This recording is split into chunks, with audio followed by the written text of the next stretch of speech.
Hola, buen día. Por parte de la Universidad Politécnica de Pachuca, en conjunto con la carrera de Ingeniería en Biotecnología y la materia de Bioquímica, el día de hoy les presentamos el tema de metabolismo microbiano, a cargo de los representantes Reyes Sánchez José Iván, Pérez López, Abdi Naraim, Macías Olmos, Cintia Paola y Cruz Castelazo Diego. El crecimiento microbiano requiere la formación de estructuras bioquímicas complejas como proteínas, ácidos nucleicos, polisacáridos y lípidos a partir de elementos preformados en el medio de crecimiento o ser sintetizados por la propia célula. Este crecimiento necesita de una fuente de energía para ser llevado a cabo. Todo este proceso se designa con el nombre de metabolismo. El metabolismo contiene dos componentes, catabolismo y anabolismo. El catabolismo comprende procesos que albergan energía liberada a partir de la degradación de compuestos y utilizando esa energía para sintetizar ATP. Por el contrario, el anabolismo o biosíntesis comprende procesos que utilizan la energía almacenada en el ATP para sintetizar y formar las subunidades o bloques de construcción de macromoléculas que componen la célula. Las macromoléculas tienen su origen en unos pocos precursores denominados metabolitos focales, como glucosa 6-fosfato, oxalacetato, etc., y productos terminales como aminoácidos, polisacáridos, lípidos, entre otros. La formación de una macromolécula se produce por los siguientes mecanismos. Primero, dirigidos por una plantilla, ADN y proteínas, donde el ADN sirve como modelo para la autorreplicación y formación de los ARN, y las proteínas, donde el ARN mensajero sirve de modelo para la síntesis de proteínas. En segundo lugar, dirigidos por enzimas, lípidos y carbohidratos. Estos elementos se autoensamblan y originan diversas estructuras celulares como ribosomas, pared celular, flagelos, membranas, etc. Es necesario que todo el proceso anterior sea regulado en su velocidad y actividad de las vías para que resulte equilibrado. Metabolismo degradativo. Todas las rutas biosintéticas requieren la participación de ATP que dona grupos fosfato a diversos intermediarios metabólicos convirtiéndolos en formas activadas y también enlaces ricos en energía. Aunque existen otros compuestos con enlaces de alta energía que son utilizados en ciertas vías como las siguientes. Generación del ATP. El ATP es generado por los siguientes mecanismos que tienen lugar a nivel de membranas. Primeramente, la fosforilación a nivel sustrato y en segundo lugar, transporte de electrones. Modos de metabolismo generador de ATP. Número 1. Oxidación biológica. Fermentación, siendo exclusiva de bacterias, y respiración, exclusiva de bacterias y 3 géneros de hongos. Número 2. Fotosíntesis. Fermentación. Proceso metabólico generador de ATP en el que compuestos orgánicos sirven tanto de donadores como de aceptores de electrones. Los principales sustratos de la fermentación son los carbohidratos, aunque las bacterias pueden utilizar también ácidos orgánicos, aminoácidos, purinas y pirimidinas. Respiración. Proceso metabólico generador de ATP en el que tanto compuestos orgánicos como inorgánicos sirven para donar electrones y para aceptar los mismos, solo los inorgánicos. La respiración aerobia es la más completa, eficiente y evolucionada. Consta de 3 etapas fundamentales: formación de piruvato a partir de azúcares, grasas o proteínas, ciclo de ácidos tricarboxílico y cadena de transporte de electrones. Fotosíntesis. Utilización de la luz como fuente de energía. Aquí el ATP es producido por transferencia de energía de la luz absorbida por pigmentos fotosintéticos, análogo a la fosforilación oxidativa. El catabolismo de los carbohidratos es un proceso conocido como glucólisis. Existen algunos polisacáridos más complejos por los cuales deben de pasar por 2 mecanismos anteriores. Uno es la hidrólisis intraluminar y otro es la digestión de membrana. Estos utilizan en conjunto amilasa, lactasa, maltasa y sucrasa isomaltasa, que son enzimas que rompen los enlaces para crear moléculas de menor tamaño que puedan ser procesadas en el citosol por medio de la glucólisis. La glucólisis se divide en 2 procesos o etapas principales. Uno es la fase en la que requiere energía y otro es la fase en la que se genera energía. La primera fase es en la cual la molécula comienza a ser degradada por ciertas enzimas, por lo que se reordena y se le añaden 2 grupos fosfato adquirido de 2 moléculas de ATP, lo que genera una pérdida de energía e inestabilidad de la molécula modificada, obteniendo así 2 azúcares fosfatadas de 3 carbonos, las cuales se convierten posteriormente en piruvatos. Esto sucede en la etapa en donde se genera energía, puesto que también se obtienen 2 moléculas de ATP y una de NADH por cada fase. Después sigue lo que es la fosforilación oxidativa del piruvato, en cual se basa en convertir el piruvato en acetil cofactor A, para poder continuar con el ciclo de Krebs, o mejor conocido como ciclo del ácido cítrico. Este ciclo de igual manera genera moléculas de NADH, FAD y ATP.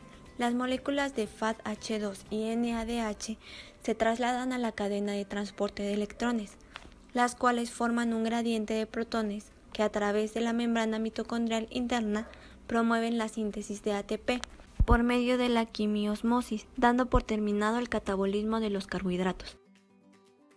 La glucogenólisis es el proceso de la degradación del glucógeno a glucosa 6-fosfato y a glucosa libre. Este proceso ocurre principalmente en el hígado y en los músculos, donde se hace la reserva energética del glucógeno. El glucógeno está reservado energéticamente ahí por medio de la glucogénesis. Se lleva a cabo en el citosol por medio de 2 enzimas, la enzima glucogenofosforilasa, que solamente rompe los enlaces alfa 1 y 4, y también por la enzima desramificante, la cual elimina las demás cadenas e hidroliza para crear la ruptura del último residuo. Por medio de estas se liberan glucosa libre y 6-fosfatasa. La glucosa libre tiene que ser fosforilizada por medio de la glucoquinasa o exoquinasa para proceder así directamente a la glucólisis. Los lípidos. Los lípidos desarrollan importantes funciones celulares y orgánicas. La necesidad de sintetizarlas hace que el anabolismo de los lípidos sea esencial para todos los seres vivos. Existe un proceso llamado biosíntesis de ácidos grasos, el cual la biosíntesis y la degradación de estos se desarrollan a través de rutas totalmente diferentes. La síntesis de ácidos grasos se lleva a cabo en el citosol de las células activas, y el producto activo para la síntesis de acetil-CoA proviene de la glucosa vía glucólisis. A esta ruta también se le conoce como síntesis de novo o síntesis completa. El acetil-CoA se sintetiza en el interior de las mitocondrias, pero no puede salir hacia el citosol, por lo que se condensa con el oxalacetato que se difunde hacia el citosol. En el citosol, el acetil-CoA tiene 2 funciones importantes. Es el indicador de la síntesis de novo y es la base para la elaboración de las unidades malonil-CoA. Nil-CoA es el donador de unidades carbonadas con la cual crece el ácido graso en síntesis. Ambos productos entran en la ruta de la sintetasa de los ácidos grasos. La síntesis de un ácido graso inicia por el extremo del carbono metileno y termina en el extremo del carbono carboxílico. La síntesis de ácidos grasos tiene lugar en un complejo formado por 7 enzimas independientes y una proteína transportadora que sujeta a la cadena acílica en crecimiento. A este complejo se le denomina ácido graso sintetasa. Los ácidos grasos se descomponen por oxidación beta. Esto tiene lugar en los mitocondrios y los peroxisomas para generar acetil-CoA.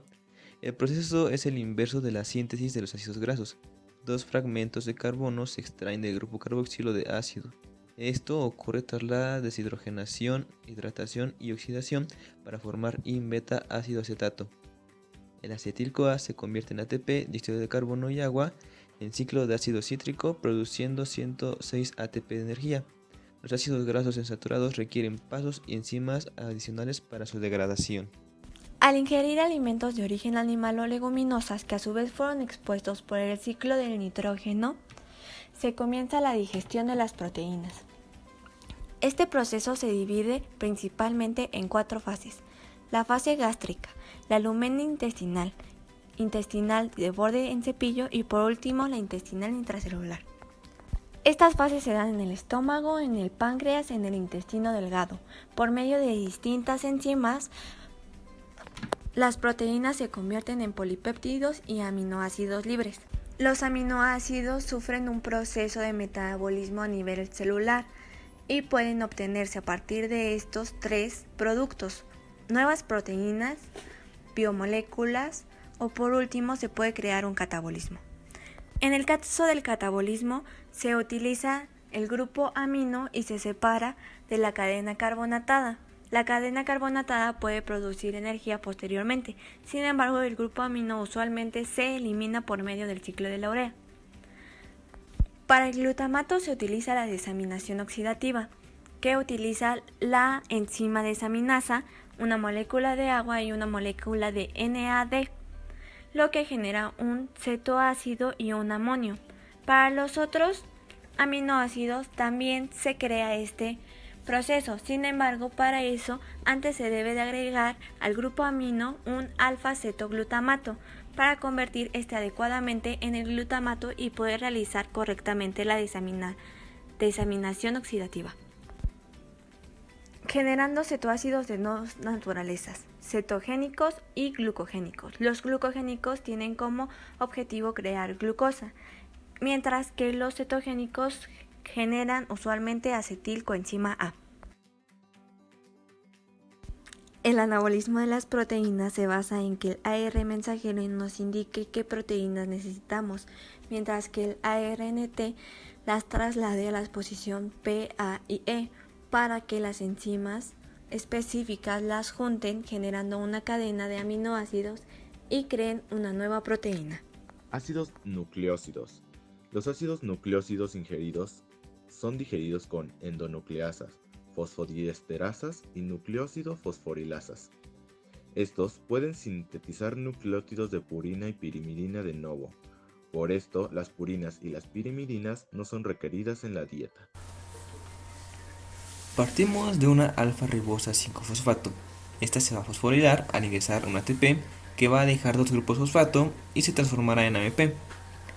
La reacción es catalizada por una fosforribosil pirofosfato sintasa, que a través de una enzima, la glutamil amidotransferasa, va a transferir un grupo amino de la glutamina, quitándole un grupo amino a la glutamina y se le va a incorporar a la ribosa, y el resto de la molécula quedará como glutamato.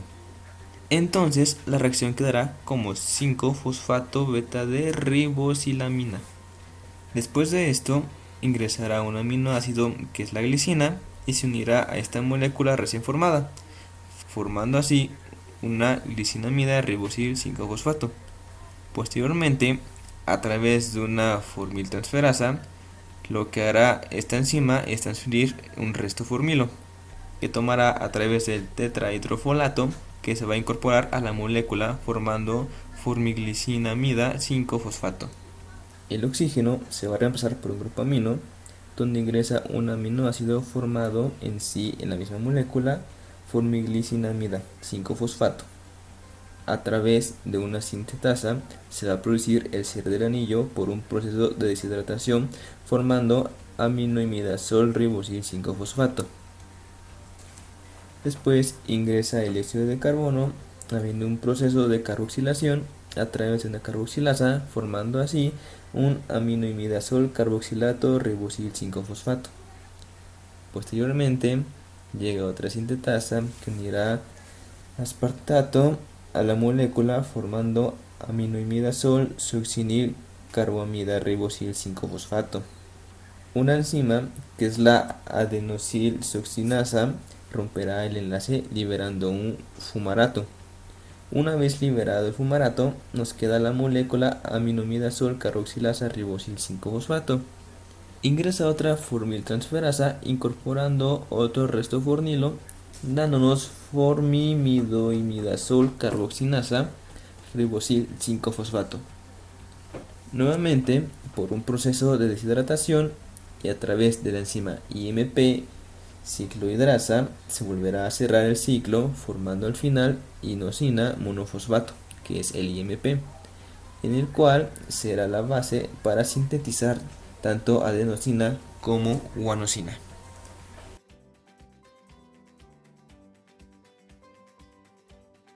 A partir de la AMP hay una nucleotidasa, es decir, una hidrólisis en la cual se libera un grupo fosfato y a partir de ese nucleótido tenemos un nucleósido, que es la adenosina.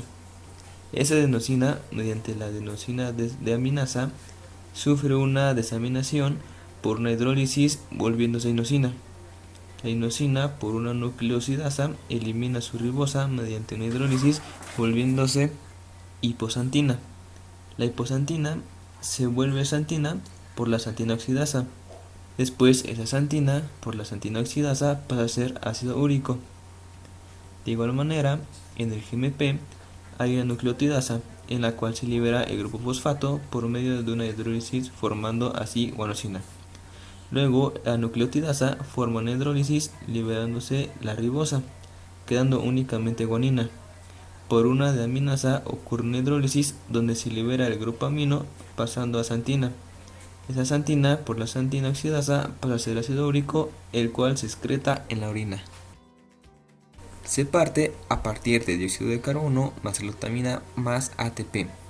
Del carbomoil fosfato sintasa se formará carbomoil fosfato, el cual se va a unir con el ácido aspartico a través de una enzima denominada asparto transcarbamilasa, perdiendo un fosfato formando ácido carbamoil aspartico. Este se va a deshidratar a través de una dihidrolatasa y dará como producto el cierre de la molécula formando ácido dihidrorótico, el cual se transformará en ácido urótico a través de la enzima dihidrourato deshidrogenasa. Este ácido urótico se va a unir con el fosforribosil pirofosfato a través de la enzima orotato fosforribosil transferasa, es decir, va a transferir un fosforribosil al ácido urótico, dando como resultado OMP. Este OMP, a través del ácido urótico descarboxilasa, va a perder un dióxido de carbono, dando como producto uridina monofosfato. Esta OMP se fosforila, pasando a uridina difosfato. La UDP va a poder seguir dos caminos. Va a poder fosforilarse una vez más, pasando de UDP a ATP, para posteriormente aceptar un grupo amino de la glutamina y transformarse en CTP. Y la otra opción es que la UDP se reduzca a través de una ribonucleótido reductasa, transformándose en desoxiuridina difosfato, la cual va a perder un fosfato transformándose en desoxiuridina monofosfato, y esta UMP se va a trasladar al folato y se transformará en timidina monofosfato, o sea, TMP. La citosina, por una desaminación hidrolítica, perderá un grupo amino que es reemplazado por un oxígeno y se transformará en uracilo. A este nivel, tanto el uracilo como la timina se van a reducir por una dihidropirimidina deshidrogenasa, dando como producto el uracilo pasando a dihidrouracilo y la timina a dihidrotimina. A ambas moléculas se les incorpora una molécula de agua para que por medio de hidrólisis rompan la molécula y formen así el dihidrouracilo en beta-ureidopropinato y la hidrotimidina en beta-ureidoisobutirato. Ambas moléculas posteriormente se van a descarboxilar y desaminar y se transformarán en beta-alanina para la beta-ureidopropinato y beta-aminoisobutirato para el beta-ureidoisobutirato.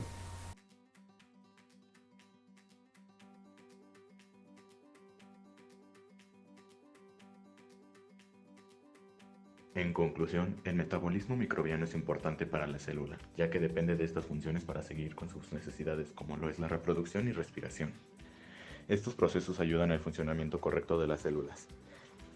Y al igual que todo esto, es una clave importante para la biotecnología, ya que con estos métodos podemos lograr varios de los bioprocesos que se necesitan para hacer los bioproductos.